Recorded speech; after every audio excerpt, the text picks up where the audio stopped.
Gemini, hi, welcome to Mr. Queen PH at titignan natin what's coming to you in the next 2 weeks from the time na mapanood nyo ang reading na to. Because this is a timeless reading, so anytime na mapanood nyo to, as long as makaka-resonate kayo, this reading is for you. And if you're interested in private readings, meron tayong promo ngayong November, 25% discount sa mga tarot reading services kapag nag-book kayo for a reading ngayong November. So, yung link nasa description at sa pinned comment, paki-check nyo na lang information kung paano mag-book for a private reading. Okay, let's see what's coming to you, Gemini, in the next 2 weeks for Gemini. Okay, new beginnings in the next 2 weeks.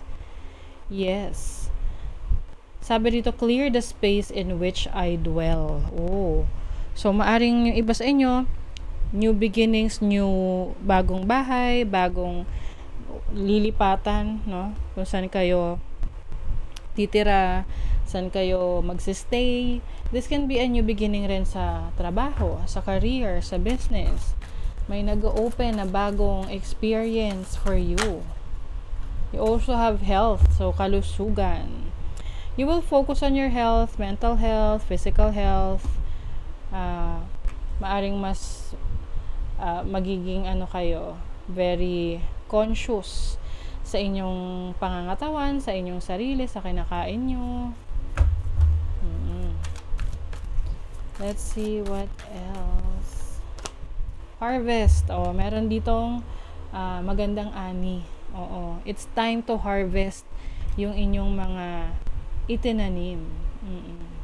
So, pwedeng literal to na kung kayo ay merong mga pananim. Ayan. It's time to harvest. Ito na yung panahon ng parang mga tinanim mo may interest. Yung mga investment mo. Halimbawa, nag-invest ka. So, you will see the results of your investments. Or, sabi nga, you reap what you sow. So, kumbaga, pagdating sa trabaho, kung naging maganda ang iyong performance sa trabaho, so you will be recognized. 'Di ba? Meron kang awards na marireceive. Maaring may promotion for you. Yung iba, may pag-increase ng sweldo. Kumbaga, meron kang makukuhang benefits for your hard work. May magandang resulta ang iyong mga pinaghirapan. You have the 7 of Wands, so you are setting your boundaries. You will not settle for anything less. I think you are also breaking free, no? Tinatanggal mo rin yung limitasyon sa buhay mo. Like, for example, some people said na sinabi sa'yo na, hindi mo kaya yan, Gemini. Hanggang dyan ka lang. Diba? Papatunayan mo sa kanila na hindi totoo yun. Diba? Mas lalo mong ipapakita sa kanila yung kakayanan mo, yung abilidad mo. That you are someone who can provide for yourself. Someone na kaya mong maging masagana yung buhay mo. I think, kung ano man yung situation nyo ngayon na pinag-iisipan nyo, kailangan mo na bang umalis dyan, kailangan mo na bang mag-explore. So, I think, ito na yung sagot sa tanong nyo na you really need to explore kasi mas merong magandang opportunity sa inyo. Kasi maaring nasa situation kayo na limited, hindi kayo nag-grow. So, it's time to grow. You have the 6 of Cups. So, this is the energy of the past. So, maaring meron kang makukuhang inspiration from your past na babalik ka dun sa pag-iisip ng mga nangyari sa'yo in the past na ayaw mo nang, yung iba ayaw na natin balikan yung past or ayaw nating mangyari yon or ayaw na nating ma-experience pa yon. So, that's why you are really working hard for yourself. Maari ring meron in the next 2 weeks, merong person from the past na lilitaw. You also have the Emperor. So, you are taking control of your life. Mm-mm.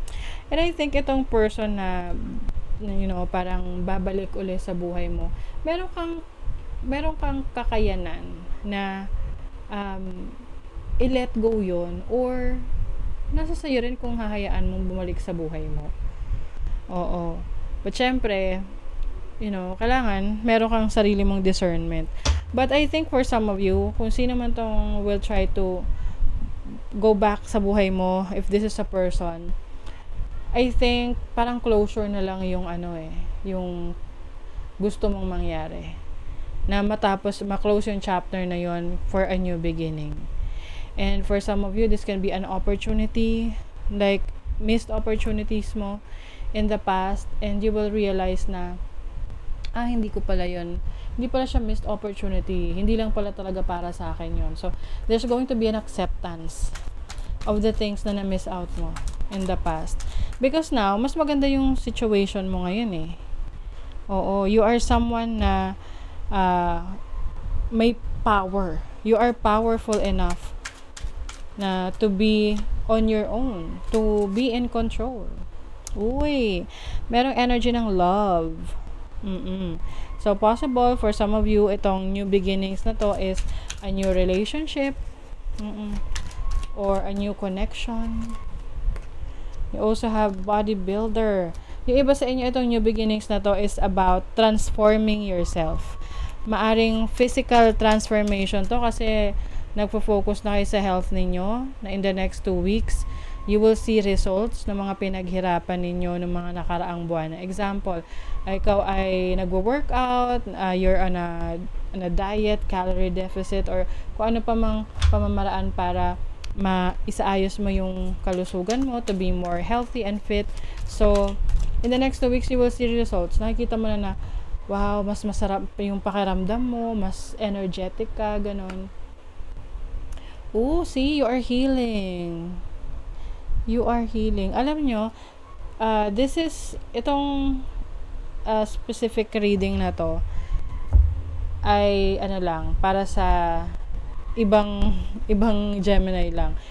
Kung ikaw ay trying to conceive, so halimbawa may infertility issues ka, yung nahirapan kang magbuntis, or yung asawa mo, kayong dalawa, in the next 2 weeks, things will change, especially kung meron kayong ginagawang changes sa inyong kalusugan.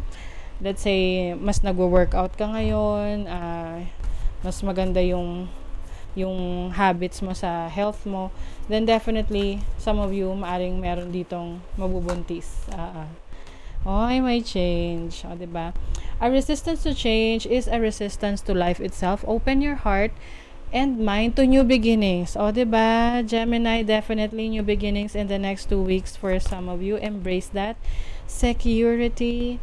Sabi dito, true security comes from having a reserve of time, space, energy, personal power, and love. Make deposits on all of these accounts and you'll be a wealthy person indeed. Yes. So, may energy ka, may time ka, may space ka sa personal power. So, you are secure. You are secure. So, that is your reading, Gemini. Thank you so much. Good luck.